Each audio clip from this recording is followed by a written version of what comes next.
Okay, let's get started. So Jared, what is the speaker? Great.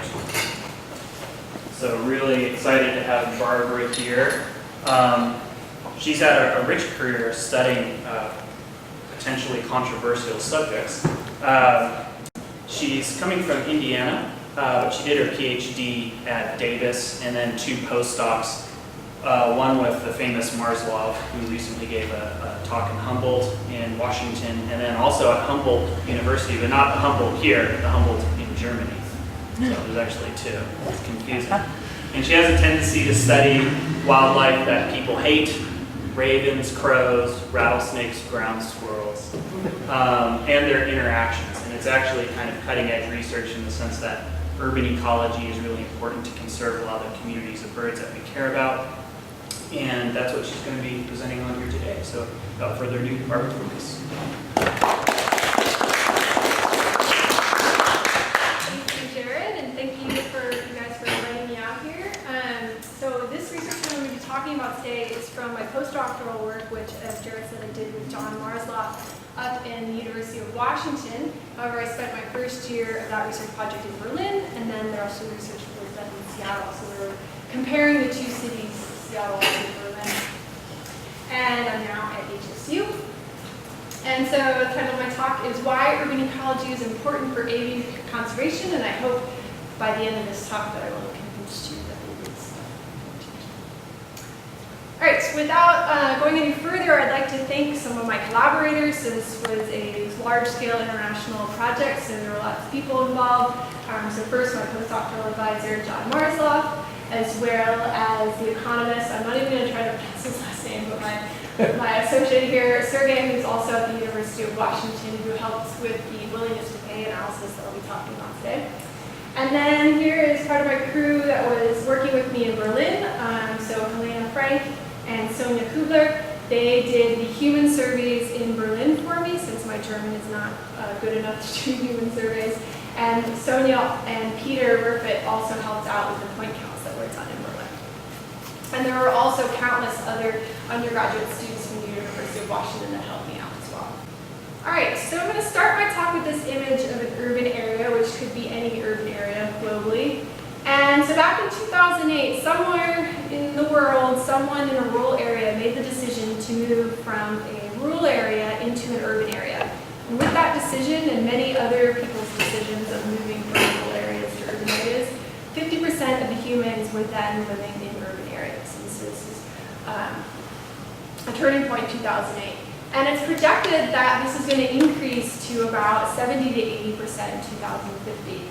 And if we look at it worldwide, yes, there are some countries where the percentages of people living in urban areas are a bit different, but overall the average is increasing, and even in countries where it might be a little bit lower, such as in Africa or in other developing regions such as India, where it can be as low as maybe 29%, they are increasing worldwide. But perhaps more importantly, it's not only the increase in people in urban areas, it's actually the expansion of those urban areas. So the expansion of the urban areas globally is actually increasing faster or at a greater rate than that of the increase of people. And so we're dealing with a lot of loss of habitat through this process of urbanization. And so that loss of habitat is, of course, going to be a concern for conservation. So as we lose natural habitat, as it gets converted to these more human-modified types of land cover, we're going to potentially lose native species that are just simply not going to be able to adapt to these changing landscapes, as well as living with humans in these urban areas. And sort of on the flip side of that, as we urbanize our land cover and lose more of our natural areas, and since we have more people living in urban areas, people are going to have less experience with nature. And there's a lot of research showing that when people don't have a connection with nature, especially in childhood, they don't have as much as an appreciation for nature as people that have. And so this can be a concern for those own people lacking those experiences, but also it's been shown, research has shown that people that don't have these experiences, when they're voting on issues that might pertain to conservation, they might be less likely to vote in favor of conservation measures. And so In general, we need to start thinking about how we can conserve not only biodiversity in urban areas, but also how we can further expose people that are living in these urban areas to nature and wildlife. And so as an urban ecologist, so I did my PhD in animal behavior, but when I started this postdoc, I entered the field of urban ecology. And urban ecology, in general, you are studying the ecology of animals in urban areas. But we kind of go beyond that. We want to understand not only how maybe a particular bird species lives in a city, but rather the ecology of the city. So how are the different interactions that occur across species in urban areas, how do they influence that ecosystem as a whole? And so you can't really study urban ecology without studying the dominant species in that ecosystem, which of course is going to be humans. And so you might ask yourself, well, how can we conserve nature in an area where the land cover is changing with more people? And there's been different thoughts about what the best strategy might be. So urban planning, thinking about, well, is it better to have a city that is more spaced out as far as the human infrastructure, allowing for potential more green space intermixed in there? Or would it be better to have more compact cities where we're possibly not disturbing as much as the natural areas around it, but concentrating the humans and activities in one area? And so kind of going back to what I said before about those experiences that humans might have, these types of scenarios might not be so good for exposing them to nature. But this scenario also might not be good because we're going to be expanding out and sprawling and affecting a lot of habitats that way. So I think somewhere kind of in the middle is going to be a better solution. So allowing for some nature in those urban areas, but keeping it as compact as we can.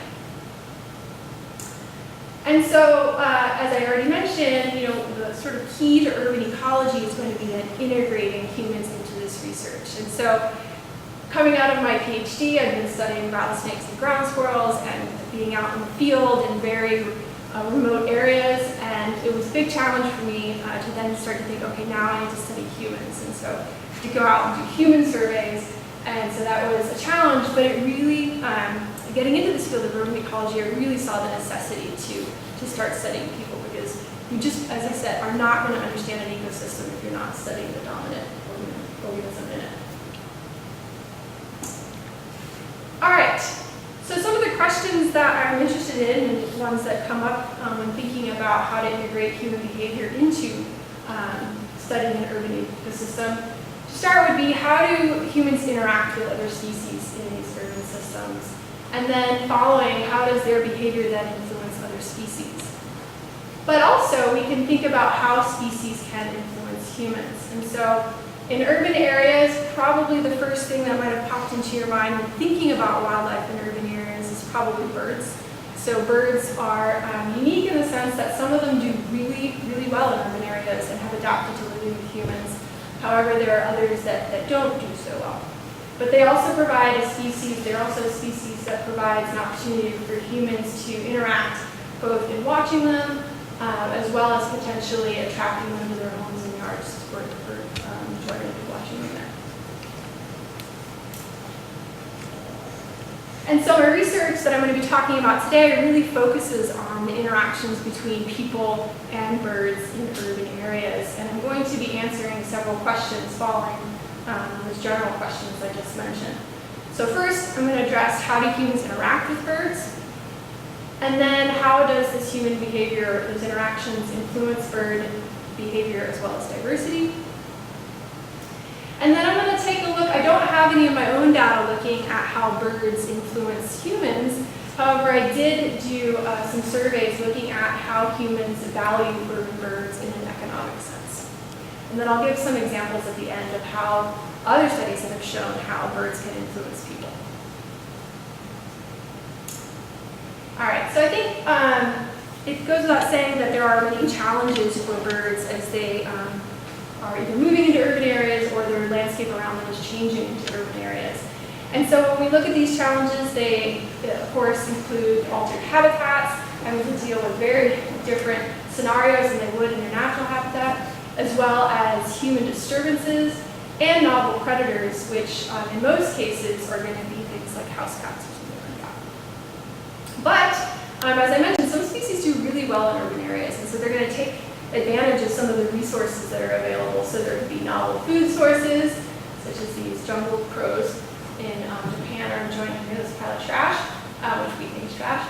But urban areas also provide warmer climates. So urban areas tend to have to be considered like heat islands in the sense that they, in the winter, are going to be warmer than outlying more rural areas. And so species can take advantage of that.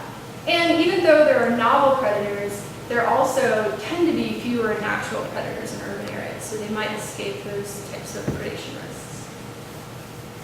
And then on the flip side, if we look at how humans are potentially challenged or benefit from birds, there's going to be some challenges thinking about maybe disrupting waste, as well as feces that the birds might be droppings, etc.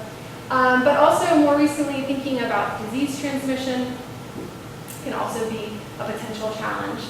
But there are also a lot of advantages for humans. And so there's a lot of research showing that humans having the ability to view nature can be positive both for psychological as well as medical benefits. And so it promotes health and well-being.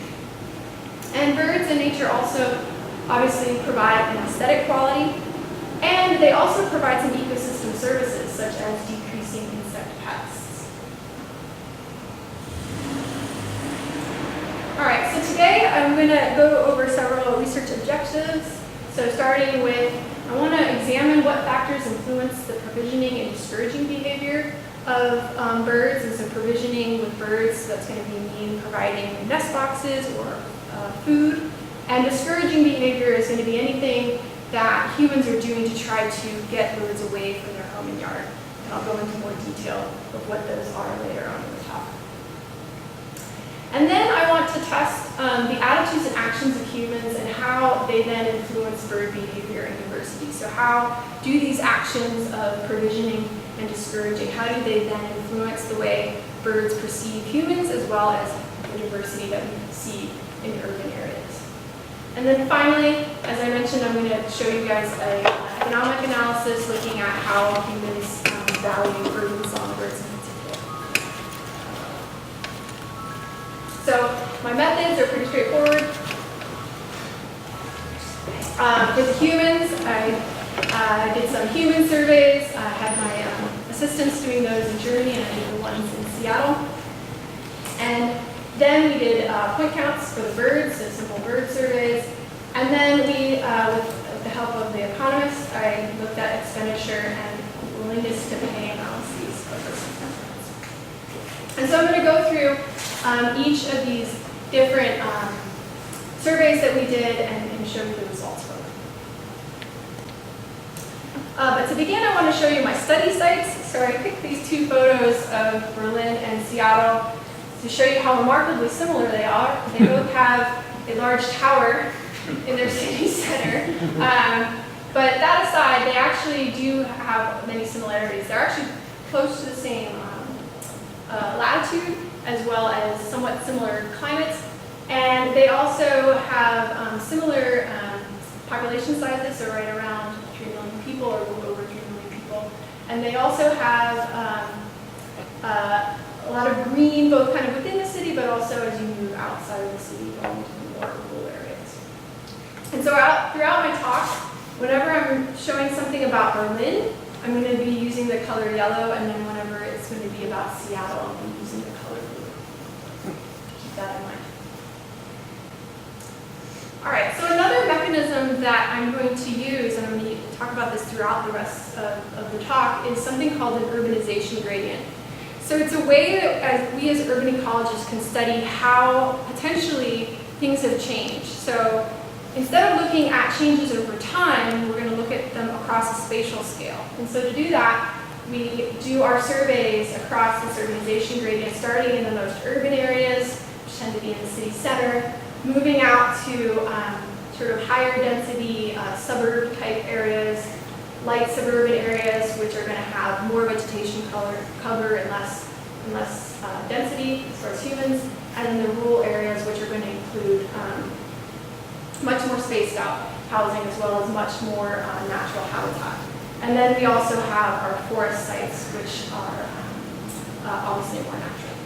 And so across all my studies, I'm going to be looking at how birds, humans, etc. have changed as we go across these different urbanization gradients.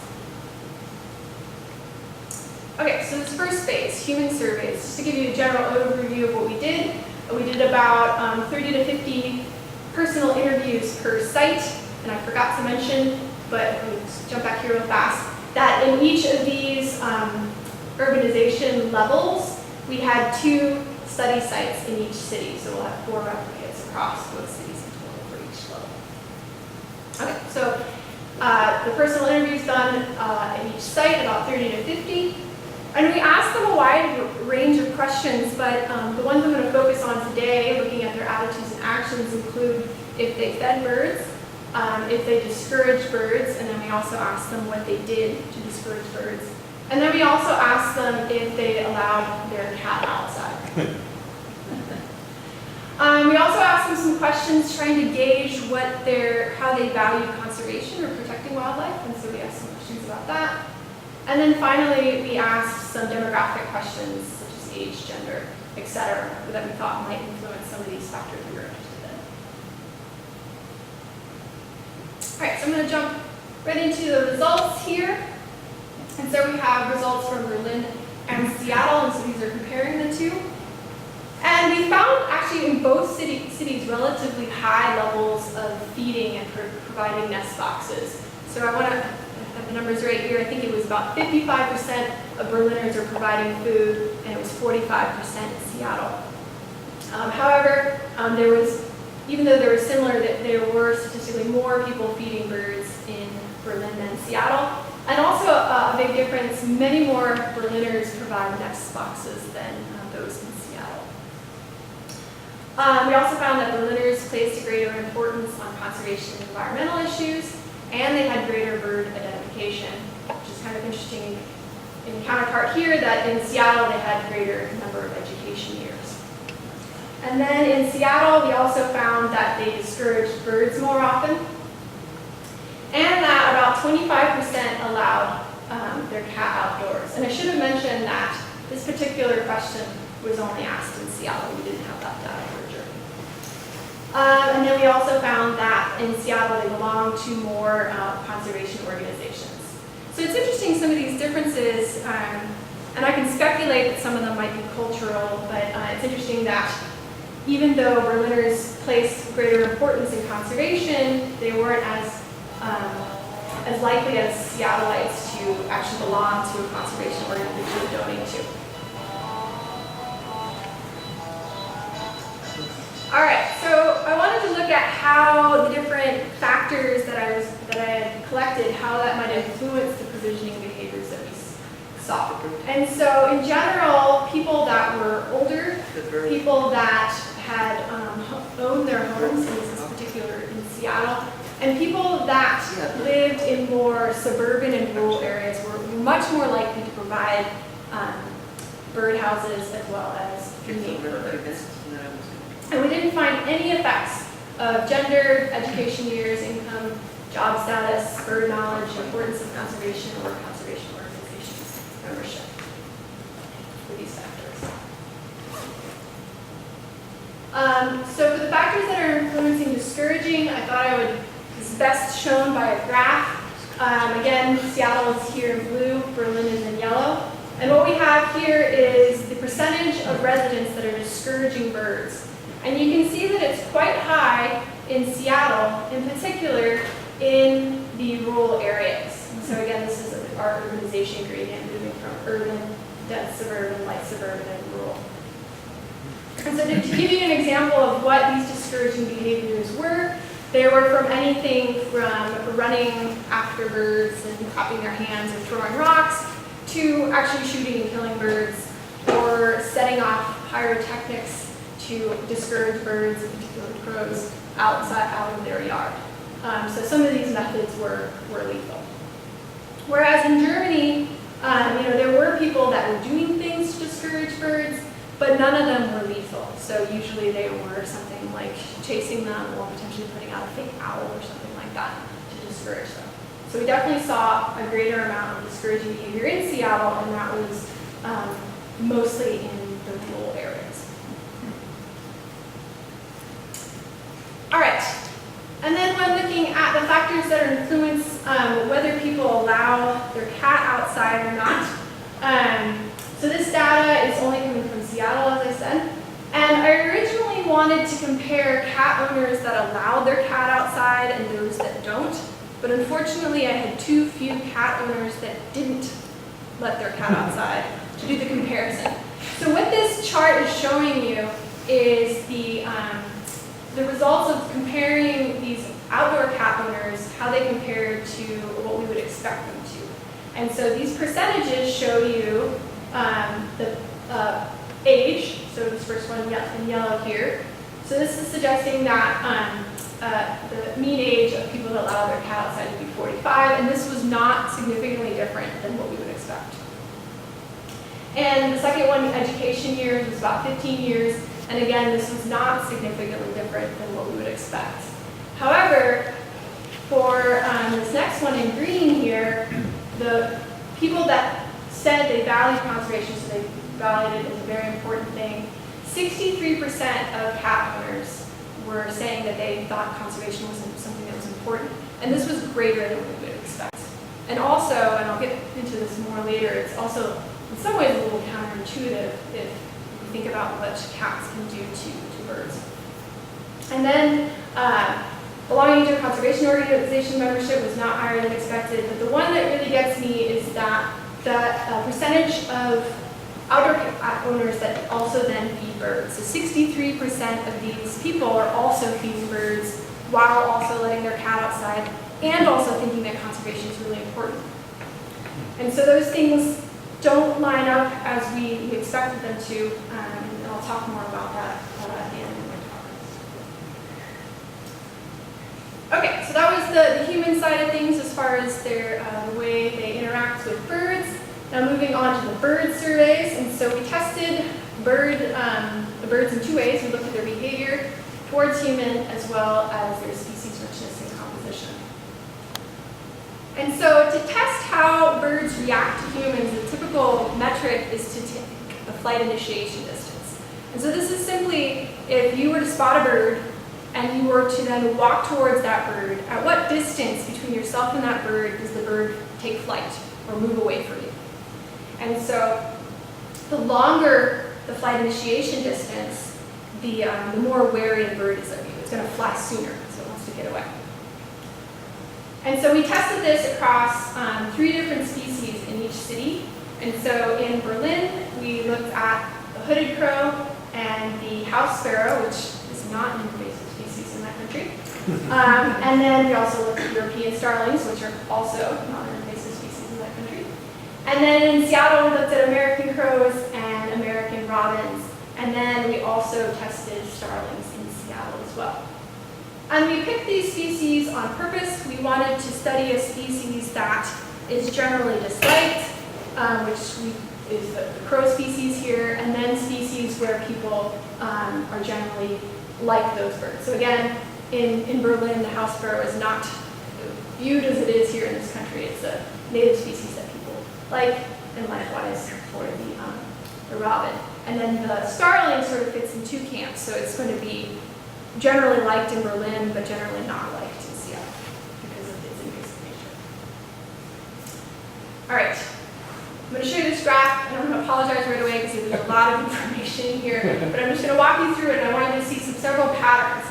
And so again, on our x-axis here, we have the urbanization gradient going from urban, dense, light to rural, and then we have that flight initiation distance. So remember, the longer that distance, the more wary or scared the birds are of people. And so there's this general trend for all species in both cities to increase their flight distance as you get to more rural areas. And this is not anything new. We know that birds that come into contact with people on a daily basis shorten their flight distances. And that in more rural areas, they tend to have longer flight distances. However, what was interesting is the reactions of crows and starlings in the rural areas in Seattle. So if we look at the American crow here, you can see that it has quite an exaggerated amount of awareness of people. And when we ran an analysis that controlled for the urbanization gradient, so basically took out the effect of this response to the urbanization gradient, we found that there was a strong effect of that discouraging behavior that we saw in the human surveys. So it seems like the crows are responding to that negative interaction with people. And then likewise, the European starling in Seattle also has this exaggerated flight distance. And so if you want to compare across cities, this is the American crow, this is the hooded crow in Berlin, this is the starling in Seattle, and then this is the starling in Berlin. So those are also different. So it appears that this, what we probably could call cultural difference between Berliners and Seattleites as far as the types of discouraging behaviors that they direct towards birds, is we can see that effect in the behavior of the birds themselves. All right, in our next section, we looked at the species richness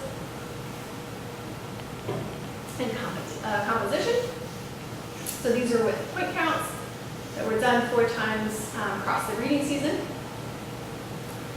And so if we take a look at this graph, which shows species richness, and when I say species richness, it's just simply the number of species that were occurring in each site. And so just to throw you a curveball, our urbanization gradient is going a different way here, but so we're going from urban to dense to light to rural, and then we now have the forest site. We obviously didn't use the forest site in the human surveys because, to our knowledge, there was nobody living in there. But we did do some surveys for the birds. And you see a general pattern for both cities of lower diversity, so lower number of species in the urban area, increasing into the suburban areas, peaking in the rural areas, and then again coming down to lower numbers in the forest. And this actually isn't surprising because the type of habitat heterogeneity, or the variation in habitat that you see in rural and suburban areas, actually allows for greater diversity than you might see in a forested area, which is going to not provide as much change.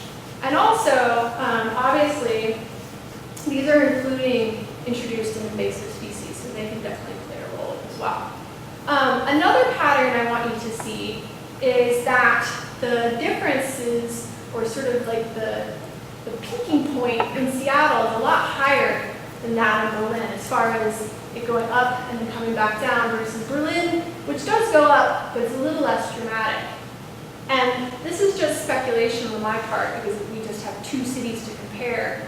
But what I think is happening here is that since Berlin is a much older city, it was founded in 750, the birds that didn't make it, couldn't cut it with the urbanization that was happening, have already gone extinct, locally extinct. So these birds are going to be the remnant species that are able to stay in these urban areas and just sort of settle down.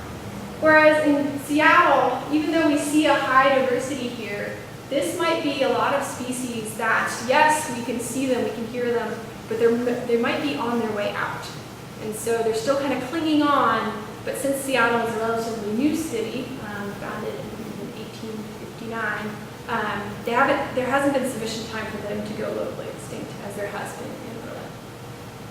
But this is just a speculation. Yeah. Have you considered the question of just in general, are there more birds in America than there are in Germany, or in Washington State than there are in Germany? I have not looked at that. No, but I am interested in potentially, I think it would be maybe relatively easy to use something like eBird to try to get at some of those questions and look at more cities and see if this is a general pattern that we see between Europe and the United States. All right, and then just to give you kind of a glance, so I'm just going to jump back for a quick second. You'll see that we saw more bird species in Berlin than Seattle. So I wanted to show you a little bit, some photos here so you can take a look at what this looks like. And so in Seattle, we have some of our regular urban birds that you guys are probably familiar with, so crows, starlings, etc. Some other guys they weren't as numerous, but they did show up in the point counts. Whereas in Berlin, you can see that the diversity is much higher, and we have a higher number of species as well. So we have many different types of songbirds as well as raptors and some waterfowl. And so again, I think that it might be the fact that Berlin as an older city, these birds might have had a longer time frame to adapt to these changes that have occurred, and they're able to move into these more urban areas, whereas this process might not have happened, has had enough time to happen in Seattle.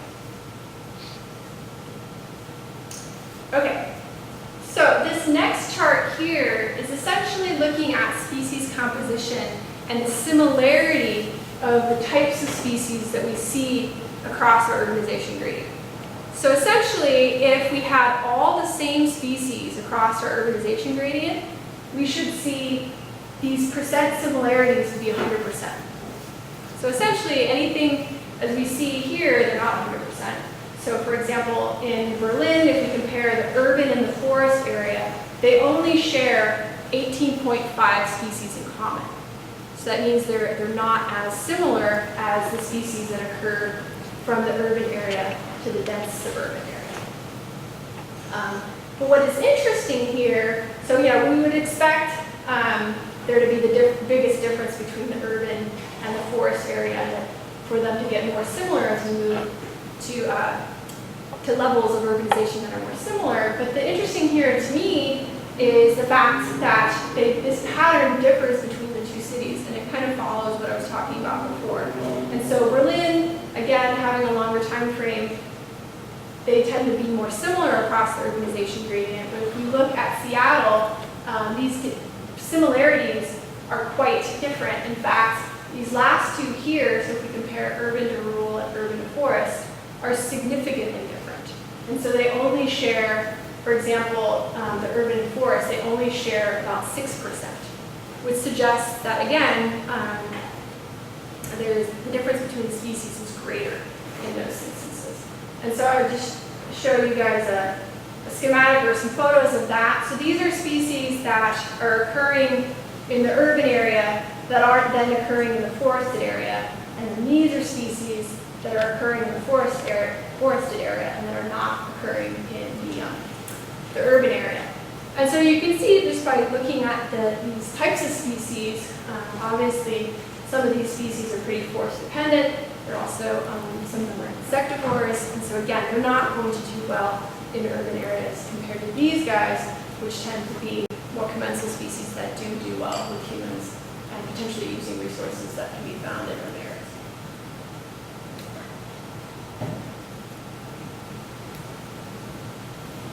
Okay, so I also looked at the general type of species that were found across these urbanization gradients, and I found in general, in Berlin, the species that were listed as urban tolerant. So these are species that happened all across the urban gradient. So they could be in the rural area, they could be in the city center. So they were urban tolerant in that sense. So those types of birds were omnivorous. They had open nests. They used bird feeders. And they also had relatively high innovation rates, which means that they were good at solving novel problems and coming up with novel foraging strategies. And then if we look at Seattle, I found that most species that were moderately urban tolerant, so there weren't as many species that were able to straddle across the entire urbanization gradient. They usually were in one level or another. But those that were moderately urban tolerant were also omnivorous, also open nesters, also used bird feeders. But interestingly, and I didn't expect this, and I'm interested in looking into further, innovation rate did not influence them. And actually, innovation rates were much lower in Seattle birds than they were Berlin birds. And I'm not quite sure why that we saw that difference. Okay, so, but the important part I wanted to point out was this use of bird feeders. So I was interested in, okay, so humans are providing bird food. How is that potentially influencing the bird numbers and types of species that we see. And indeed, I found a positive correlation in Seattle in particular, looking at the x-axis here is the percentage of residents that feed birds. So as we increase the number of residents that feed birds, we actually also then increase the number of species that then use bird feeders.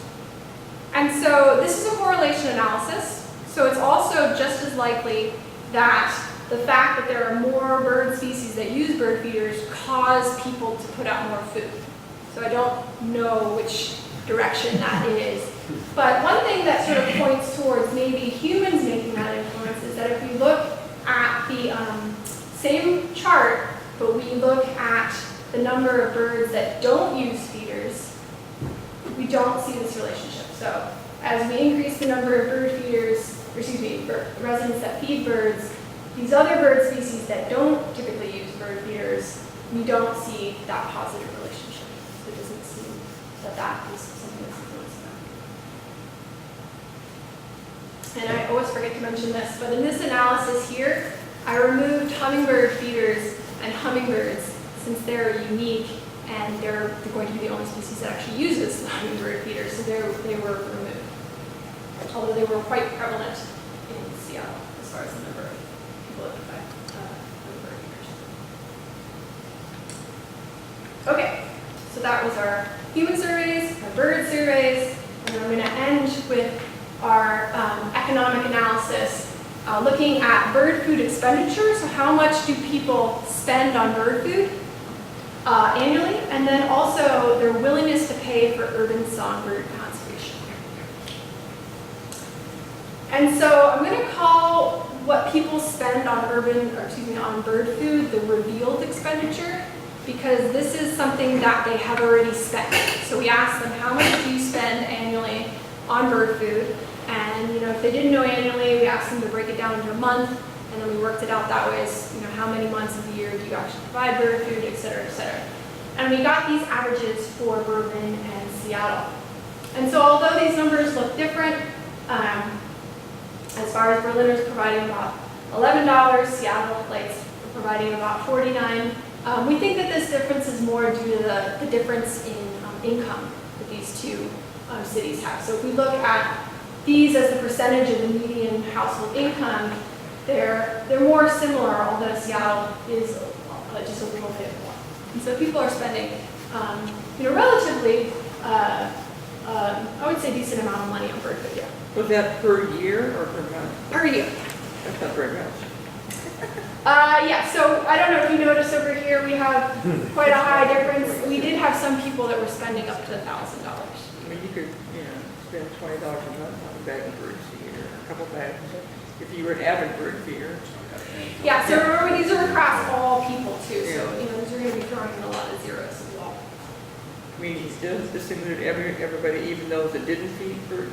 Yes. Oh. Okay. So this is the revealed expenditure.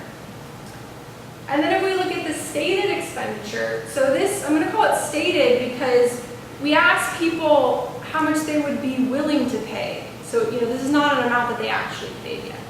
And so we used a similar set of species. So we had two species that we thought were a little bit more negative, so the hooded crow and the American crow, that we thought people would have negative opinions about. And then we picked the bird species that that occurred across the urbanization gradient, and that we were pretty sure people would find as aesthetically pleasing, and that is the greenfinch in Berlin and the house finch in Seattle. And so what we did is we asked them a series of questions. We showed them the photo of the bird, we asked them if they knew what the bird was, and then we asked them, how much would you enjoy if this bird was in your yard, et cetera, et cetera. And from those questions, we gauged how they felt about the bird, if they were positive, negative, or neutral. And so if they were positive about the species, we would then ask them how much they would be willing to pay to conserve the species. And we did this using this method where you ask a mid-range, so you'd ask, would you be willing to spend about $50 a year for this species, to conserve this species? If they said no, then we would drop the price to something like $15 and ask them, would you be willing to pay $15? If they said no, then their value would be 0. And if they said yes, it would be 15. And the same way, if they said yes to the 50 to begin with, we would then up the price and ask them, would you be willing to spend $90 a year to get at where they fell? And then, and this is only going to be the case in Seattle with crows, if they actually had a pretty negative view, we also asked them if they were willing to pay to reduce that species. So actually have programs to go in and meaningfully remove some of the species versus using them in individual scenario. And if they were neutral about them, we asked them both to conserve and reduce. All right, and so here are our results. Again, Seattle in yellow, Seattle in blue, Berlin in yellow. And you can see here for the crows, you can see the difference pretty clearly. So it was positive in Berlin. People were willing to spend about $8. And in fact, people that even said they didn't like hooded crows still said they would provide money. It's kind of a difference. Again, I think it's a bit of a cultural difference. So even people that were saying, yes, it'd be nice if there was less of them, but I couldn't do that. I couldn't reduce the numbers. They're part of nature. I couldn't do that. This is definitely not the case for people in Seattle, for a small subset anyway. A lot of people just said they wouldn't pay anything, but there was this group of people that were actually willing to pay about $9 to reduce the number of crows. And that's why that's negative. But the finches, as we expected, they were higher than the crows were. So it was about right around like over $15 in Berlin and close to $20 about in Seattle. And so again, this was interesting to us in a number of ways, these differences, but also no one had done this type of research on a common urban songbird. So typically these types of willingness to pay analyses are done on endangered species or ones that are very charismatic or something like that. And so I'll give you some previous research that was done in the 1990s. So I haven't converted it for inflation. So you can just imagine these prices might be a little bit higher now. But to give you a comparison, bald eagle, people were willing to spend about $37 a year to conserve it. Northern spotted owl, about $76. The red cockaded woodpecker is an interesting case because this is an endangered species. And yet, even with its endangered status, people were not willing to spend that much, so $10.80, which is actually less than what people were willing to spend for the house finch in Seattle. And then, this is not an endangered species, but a game species, people were willing to spend about $23. And so in comparison to these threatened, sort of more charismatic, symbolic species, et cetera, we were surprised to see that people were willing to spend so much for something like a finch in these urban areas. Okay, so then if we compare our revealed, and so again, this is the amount that they're going to spend on bird food versus the stated, which is what they say they're going to spend on future potential conservation efforts. We can see these differences across the two cities. But if we sort of scale that up citywide, so if we, and this is something that the economists did, ran a model and assumed certain values for a certain type of person across the urbanization gradient, we found that in Seattle, they're spending about just over $100 million a year on bird food. And that they state that they would spend about $29 million on conserving, and in this case this is for finches, conserving finches. Whereas in Berlin, that goes up to $23 million and $31 million for the stated amount of willingness to pay.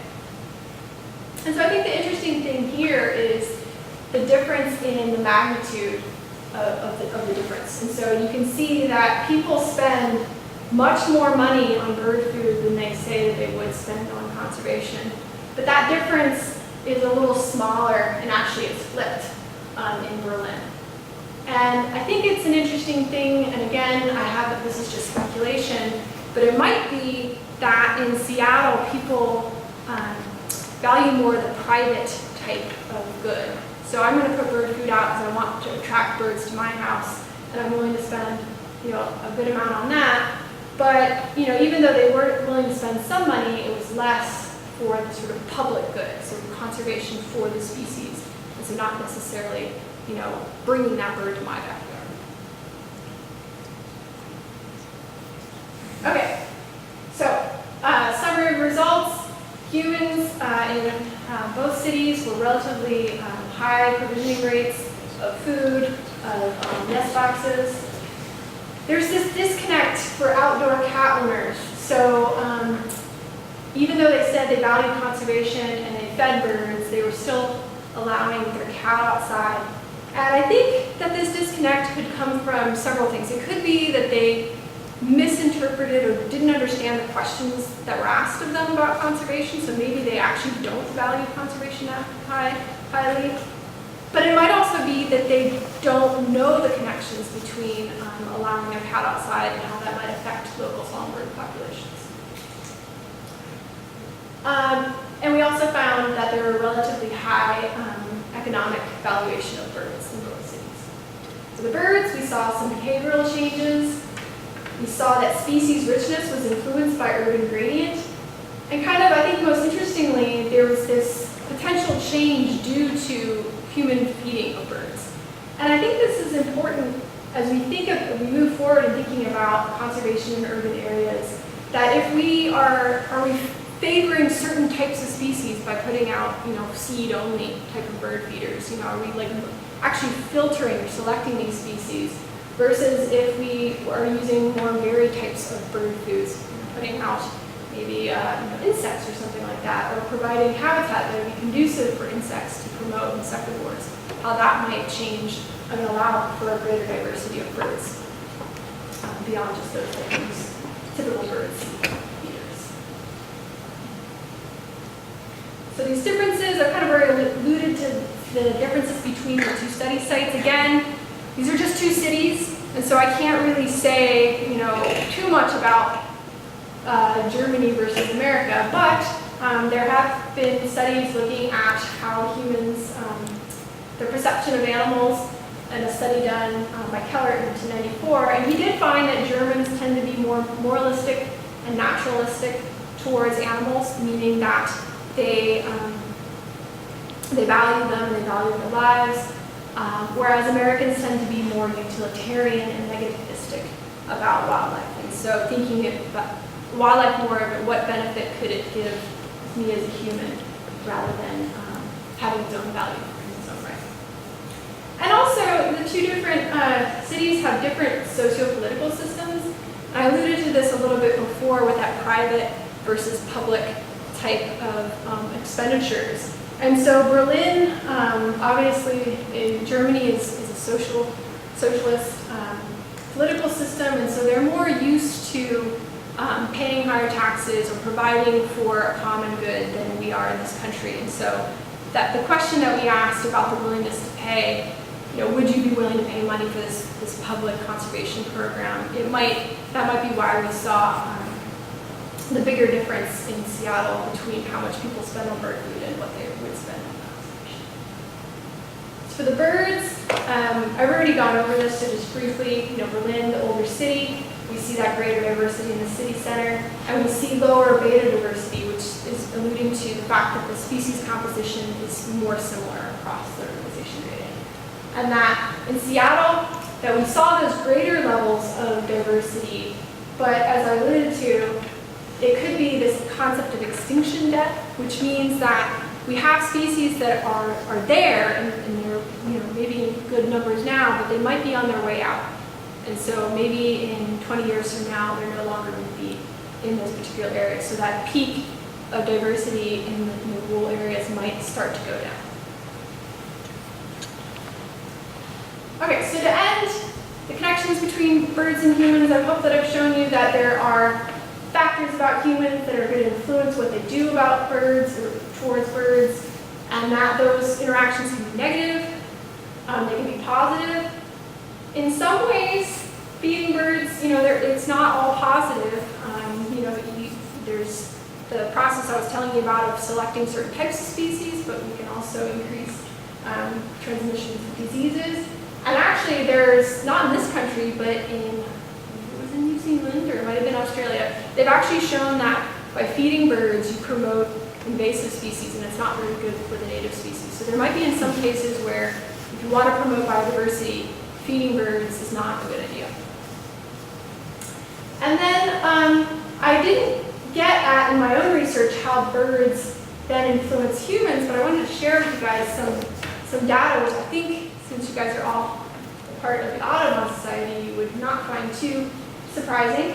But the first study found that if you control all other variables, like including weather, all sorts of stuff, they found that life satisfaction was higher in countries with greater bird species, or so higher biodiversity. There's been studies showing that the psychological benefits of green spaces in urban areas increase when there's higher levels of bird diversity. And that study, I think, also found that that same effect happened when you had a higher diversity of butterflies as well. And finally, kind of the most interesting, this is, I don't know how much this will hold because this is just for a study done in Texas, but they found that the home prices rose $32,000 per unique desirable bird species. So, if you are trying to sell your house, you can promote the fact that you have maybe a higher diversity of bird species in that area. And of course, this is probably linked to the habitat that's in that area. So areas that have greater habitat diversity are probably more appealing and also would drive that house price. Or maybe it's just birds.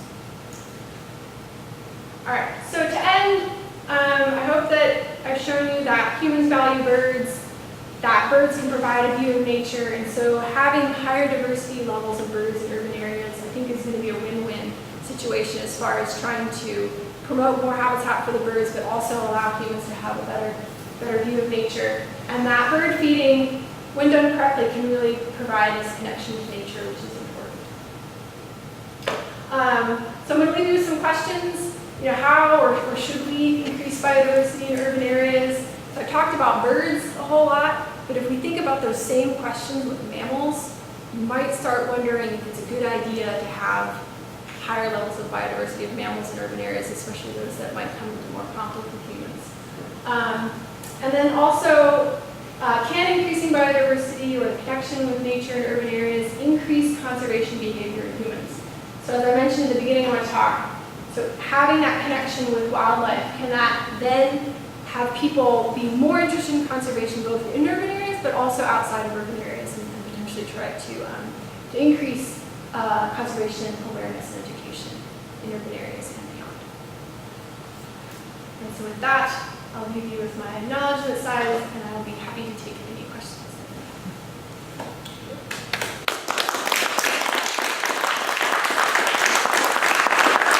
Thanks, Barbara. We have time for a few questions.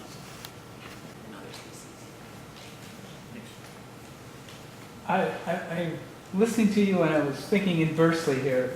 Okay. Do you like these, what would you do to support birds as a way to, I was going to say hook, a way to frame a question of would you like to improve your city's habitat? Mm-hmm. And I'm curious if you had a feel, not data perhaps, but how, when you said would you like to increase these species of birds, what would you pay? What was people's concept of what would be done? Would it be planting trees? Would it be just putting up So food? the question that we asked them was more than just, what would you be willing to pay? I don't have it memorized, I used to. But we told them some mechanisms by which that might happen. So yes, we said whether it could be increasing their habitat, it could be supplemental feeding. And so we gave them a little bit of a picture, but you're right. Obviously the range of understanding of what that might entail would be different across different people. So they, that picture might have varied with each person that I asked them. Another study. Yeah, exactly. Where do you I had a question. Yeah. Just looking at some of the results from the human surveys, it seemed like there is routinely a lot more variance around the American samples or the Seattle samples than the German samples. And is that generally like you found true as far as kind of day-to-day thoughts regarding like conservation? Like, is there just much more heterogeneity in Americans' perspectives of bird conservation than Germans, leading to those variances in the responses? Yeah, I mean, I guess it would be speculative, but I would think that it would sort of follow along what I was saying before, that the Germans tended to share this value of nature that was apparent in Seattleites. It wasn't like Seattleites all hated wildlife or anything like that, but it did seem like there were more extremes in Seattle. So we would go from the person that would spend thousands of dollars a year on birds to a person asking me, is a pigeon a bird? Or is a goose a bird? Just complete, like, not knowing much about birds at all. Whereas I think in Berlin, definitely, I think people were more kind of, not so much on the extremes. And whether that's cultural or not, I'm not sure, but that's what would be my guess. I didn't spend much time in Europe, but in Germany, I felt that when comparing rural areas, I mean, you go up into the Seattle area, there's a lot of really wild country. Mm-hmm. In Germany, it's all pretty manicured, Mm-hmm. and it has been probably for 1,000 years. Mm-hmm. And so, you know, to me, there's a whole difference. I mean, even around here, people in the 50s here wouldn't be bothered to go out and shoot 500 ducks at a time, Mm-hmm. you know, and whereas now you would never do that, but it's just the wildness difference, I think. Yeah, and so I hope each time I made that comparison between the city, that, you know, I reminded you that these are just two cities, and so we can't really stretch some of the speculations I had too far, because there are going to be much more factors that differ between the two cities than we're able to control or think about. Any more questions? Great, thanks.